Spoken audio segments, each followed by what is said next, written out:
即係有啲專家就當佢覺得自己冇自信嘅時候啦，你不斷去從旁鼓勵啦咁樣。但係當我運用到佢嘅時候，但係佢就係、就算我可能喺側邊點樣讚佢，佢都係覺得自己唔得。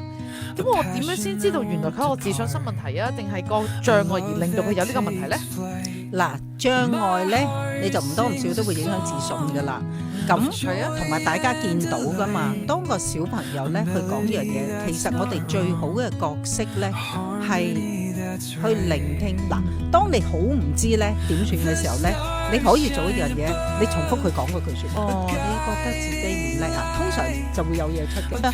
咁跟住佢就會講兩句嘅啦。講完兩句，咁啊。但後面有一句我哋通常講，點解你覺得自己唔叻嘅？係咪唔應該問啊？我都認同。因為咧，當你一去到咧，你問點解咧，我叫打破。因為點解咧係一個好理性嘅思維，即係我嘅心情喺度，我要㗎，我真係覺得我唔係好得，啲好內心嘅嘢。跟住你問點解，佢伏一聲佢上咗個大腦啦，跟住個大腦就揾個語言出嚟，點解咧，搞咩咧？通常個答案都叫做唔知㗎啦。